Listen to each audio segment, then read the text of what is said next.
Red letter study, part 11. So this is going to be Matthew 19. The red letters start in verse 4.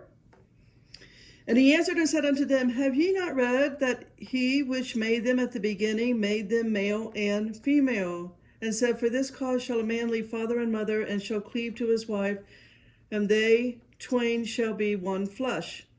Wherefore they are no more twain, but one flesh. What therefore God has joined together, let no man put asunder. Then it jumps to verse 8 to 12. He saith unto them, Moses, because of the hardness of your hearts, suffered you to put away your wives, but from the beginning it was not so. I say unto you, whosoever shall put away his wife, except it be for fornication, and shall marry another, committeth adultery, and whoso marry her which is put away does commit adultery. His disciples say unto him, If the case of the man be so with his wife, it is not good to marry. But he say unto them, All men cannot receive this saying, save they to whom it is given. For there are some eunuchs which were so born from their mother's womb, and there are some eunuchs which were made eunuchs of men, and there be eunuchs which have made themselves eunuchs for the kingdom of heaven's sake. He that is able to receive it, let him receive it. Then it jumps down to verse 14. Jesus says, Suffer little children, and forbid them not to come unto me, for of such is the kingdom of heaven. Then it jumps down to Matthew 19, 17 to 21. And he said unto him, Why call thou me good? There is none good but one, that is God. But if thou wilt enter into life, keep the commandments. And he say unto him, which? Jesus said, Thou shalt do no murder, thou shalt not commit adultery, thou shalt not steal or bear false witness. Right there, I realized that by having belief systems, believing in something, you could be bearing false witness. Do you understand what that means? Just because you believe in something doesn't mean it's the truth. Especially if it's from your programming and your education and your churches and your religions and blah, blah, blah. All of that stuff. Just because you believe in something doesn't mean it's true. It just means that's what you believe. Now, you don't know. If you don't know, if in other words, you could be lying your entire life, not intentionally, but do you see how that keeps you on the spin cycle? I mean, you can't really afford to believe anything. I can read the red letters all day long. I don't have to worry about, going outside the lines here. Stick with the red letters. Verse 19 to 21, Honor thy father and thy mother, thou shalt love thy neighbor as thyself. The young man says unto him, All these things have I kept from my youth up. What lack I yet? Jesus said unto him, If thou wilt be perfect, go and sell that thou hast, give to the poor, and thou shalt have treasure in heaven, and come and follow me. Then it goes down, red letters 23 to 30. Jesus says unto his disciples, Verily I say unto you, that a rich man shall hardly enter into kingdom of heaven. Again I say unto you, it is easier for a camel to go through the eye of a needle than for a rich man to enter into the kingdom of God. When his disciples heard it, they were exceedingly amazed, saying, Who then can be saved? Jesus beheld them and said unto them, With men this is impossible, but with God all things are possible. Then answered Peter and said unto him, Behold, we have forsaken all and followed thee. What shall we have therefore? Jesus said unto them, Verily I say unto you, that ye which have followed me in the regeneration, when the Son of Man shall sit in the throne of his glory, ye shall sit upon 12 thrones, judging the 12 tribes of Israel. And every one that has forsaken houses, or brothers, or sisters, or father, or mother, or wife, or children, or lands, for my name's sake, shall receive 100-fold, and shall inherit everlasting life. But many that are first shall be last, and the last shall be first. So here Jesus is wrapping up this chapter with this interesting, some people find it confusing, statement intended to set up the parable, right, which begins in the next chapter, in chapter 20. So Jesus says that many who are first will be last, and the last first. The parable will explain the idea more fully, but in general, it is those who have lost the most on earth to follow Jesus in this life will receive eternal rewards alongside those who sacrificed much less by comparison. Not all of the rewards will be the same. Some who were wealthy on earth will be the last in the kingdom. Some who were last on earth will be first in the kingdom. In all cases, God will keep his promise to all, and none will have legitimate reasons to describe God as unfair, nor will anyone have reason to think that their status in life directly reflects their status in eternity. So let's go on to Matthew 20. The red letters begin 1 to 19. For the kingdom of heaven is like unto man that is a householder, which went out early in the morning to hire laborers in the vineyard. When he agreed with the laborers for a penny a day and set them into his vineyard, he went out about the third hour, saw others standing idle in the marketplace. You could do a whole study on idle in the marketplace, but I'm going to move on from there. Verse 4, and said unto them, Go ye also into the vineyard, and whoever is right I will give you. And they went their way. Again he went out about the 6th and the 9th hour, and did likewise. And about the 11th hour he went out, and found others standing idle. And he said unto them, Why stand ye here all day idle? They said unto him, Because no man has hired us. He say unto them, Go also into the vineyard, whatsoever is right you will receive. So when even was come, the Lord of the vineyard saith unto his steward, Call the laborers, give them their hire, beginning from the last unto the first. When they came, they were hired about the 11th hour. They received every man a penny. But when the first came, they supposed that they should have received more, and they likewise received every man a penny. And when they had received it, they murmured against the good man of the house, saying, These last have wrought but 1 hour, and thou hast made them equal unto us, which have borne the burden and heat of the day. But he answered one of them and said, Friend, I do thee no wrong. Did not thou agree with me for a penny? So in many of Jesus's parables, a character who expresses a wrong or selfish point of view is condemned to judgment, but not in this one. Instead, the master refers to the grumblers, which, again, throughout the Old Testament, the Israelites are constantly murmuring, grumbling. He refers to the grumblers as friend. His rebuke is gentle and above all reasonable. He insists that he has done nothing wrong to them and asks a question. Isn't this pay what we agreed on? So they agreed to work the entire day for a penny. And he's not paying anybody more than a penny. They just came in at different times of the day.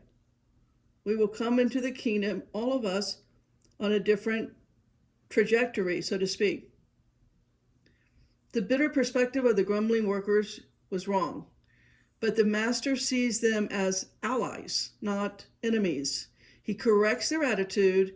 He insists they are friends. In this way, Jesus is giving us an example by picturing the attitude of the Lord, the vineyard owner. They call Lord. If you own a vineyard, you're called a Lord.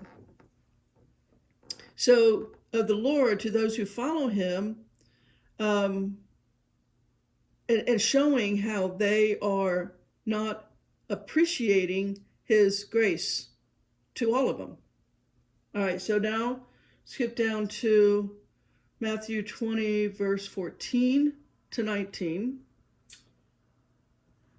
Take that thine is, and go thy way. I will give unto this last even as unto thee. It is not lawful for me to do what I will with my own. Is thine eye evil because I am good? So the last shall be first, and the first last. For many be called, but few chosen. And Jesus, going up to Jerusalem, took the 12 disciples apart in the way, and said unto them, Behold, we go up to Jerusalem, and the Son of Man shall be betrayed unto the chief priests and unto the scribes. They shall condemn him to death. They shall deliver him to the Gentiles to mock, to scourge, and to crucify him, and on the third day he will rise again. Then it jumps down, Matthew 20, let's read 22 to 23. Jesus answered and said, You know not what ye ask. Are ye able to drink of the cup that I shall drink of, and to be baptized with the baptism that I am baptized with? They say unto him, We are able. He saith unto them, Ye shall drink indeed of my cup, and be baptized with the baptism that I am baptized with. But to sit on my right hand and on my left is not mine to give, but it shall be given to them for whom it is prepared of my Father. Now skip down to red letters in Matthew 20, 25 to 28. But Jesus called them unto him and said, You know that the princes of the Gentiles exercise dominion over them, and they that are great exercise authority upon them. But it shall not be so among you, but whosoever will be great among you, let him be your minister. So Jesus has pointed out this is a very Gentile style attitude toward power and authority, partly a use of the disciples' Jewish sense of spirituality, as well as a statement of fact. Roman rulers especially demanded their right to be served and respected by those under their command. They flaunted their superior status. Jesus now says this won't work for his disciples. Power struggles are not the way of the kingdom of heaven. So, and the power struggle in the day, once Jesus transfigured and Paul started his work, talk about what Paul was trying to do that with Jesus's disciples. Just to make a point, you should read first century history. It's available to be had. Verse 27 and 28. And whosoever will be chief among you, let him be your servant, even as the Son of Man came not to be ministered unto, but to minister, and to give his life a ransom for many. Verse 20, last red letters is 20, Matthew 20, verse 32. And Jesus stood still and called them and said, What will ye that I shall do unto you? Then it jumps to Matthew 21 in verses 2 and 3, saying unto them, Go into the village over against you straightway, ye shall find an ass tied and a colt with her, loose them and bring them unto me. And if any man say aught unto you, ye shall say, The Lord hath need of them, and straightway he will send them. In Matthew 21, next red letters, verse 13 and 16. Verse 13, And said unto them, It is written, My house shall be called the house of prayer, but ye have made it a den of thieves. Verse 16, And said unto him, Hear thou what these say. And Jesus say unto them, Yea, have ye never read, Out of the mouth of babes and sucklings thou hast perfected praise? Then it jumps down, Matthew 21, 19 to 22. When he saw a fig tree in the way, he came to it, and found nothing thereon but leaves only, and said unto it, Let no fruit grow on thee henceforward forever. And presently the fig tree withered away. Verse 20. When the disciples saw it, they marveled, saying, How soon is the fig tree withered away? Jesus answered and said unto them, Verily I say unto you, if ye have faith and doubt not, ye shall not only do this which is done to the fig tree, but also if ye shall say unto this mountain, Be thou removed, and thou cast it into the sea, it shall be done. In all things whatsoever ye shall ask in prayer, believing, ye shall receive. Matthew 21 now skips down to 24 and 25. Jesus answered said unto them, I also will ask you one thing, which if ye tell me I, in likewise, will tell you by what authority I do these things. The baptism of John, whence was it, from heaven or of men? And they reasoned with themselves, saying, if we shall say from heaven, he will say unto us, why did you not believe him? Jump down to 27 to 44. They answered Jesus and said, we cannot tell. He said unto them, neither tell I you by what authority I do these things. But what think ye? A certain man had 2 sons. He came into the first and said, son, go work today in my vineyard. He answered and said, I will not. But afterward he repented and went. And he came to the second and said likewise. And he answered and said, I go, sir, and went not. Whether of them twain did the will of his father? They say unto him, the first. Jesus says unto them, verily I say unto you, that the publicans and the harlots go into the kingdom of God before you. For John came unto you in the way of righteousness, and ye believed him not. But the publicans and the harlots believed him. And ye, when ye had seen it, repented not afterward, that ye might believe him. Hear another parable. There was a certain householder which planted a vineyard, hedged it round about, digged a winepress in it, built a tower, let it out to the husbandmen, and went into a far country. When the time of the fruit drew near, he sent his servants to the husband, that they might receive the fruits of it. The husband took his servants and beat one, and killed another, and stoned another. He went to the other servants more than the first, and they did unto them likewise. But the last of all he sent unto them his son, saying, they will revere my son. But when the husband saw the son, they said among themselves, this is the heir. Come, let us kill him. Let us seize on his inheritance. And they caught him, and they cast him out of the vineyard, and they slew him. When the Lord therefore of the vineyard come, what will do unto those husbandmen? They say unto him, he will miserably destroy those wicked men, and will let out his vineyard unto other husbandmen, which shall render him the fruits in their seasons. Jesus says unto them, did you never read the scriptures? The stone which the builders rejected, the same has become the head of the corner. This is the Lord's doing, and it is marvelous in our eyes. Therefore say I unto you, the kingdom of God shall be taken from you, and given to a nation, bringing forth the fruits thereof. And whosoever shall fall on this stone shall be broken, but on whomsoever it shall fall, it will grind him to powder. So here Jesus promises to answer. If they will respond to his question, the implication of his question is whether John the Baptist was a true or false messenger. So Jesus knows these men rejected John, but are too cowardly to admit it in front of the people. So they reply that they do not know, right? We just read that, Matthew 21, 23 to 27. Rather than leave the issue alone, Jesus presses it. He tells 2 parables about each vineyards to show how the Jewish religious leaders have failed. He first compares them to a son who says yes to his father, but then disobeys. The people despised and dismissed by their culture as sinners were the ones who repented at John's message. They will enter the kingdom of God before these hypocritical spiritual figureheads, right? The religious authority. That's what Matthew 21, 28 to 32. So the second parable pictures the Jewish leaders as tenants of a vineyard who refuse to give their agreed rent in the form of harvested crops to the owner's servants. Instead, they mistreat and kill the servants and then the owner's son as well. This connects to an Old Testament reference to Israel as a vineyard in Isaiah 5, 1 to 7. Jesus applies this parable to Israel's history of persecuting messengers of God, Acts 7:52, as well as how the men attacking him were opposed to God's message. The leaders recognize how the parable's landowner will react, but don't seem to fully grasp what it implies.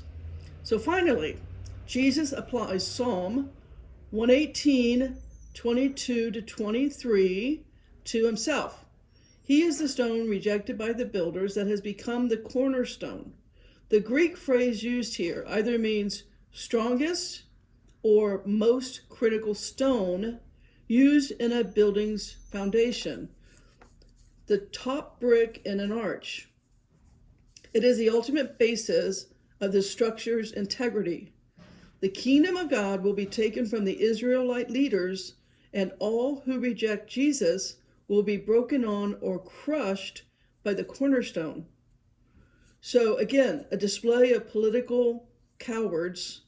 These men who reject Jesus keep their silence out of fear of public opinion. Potter out.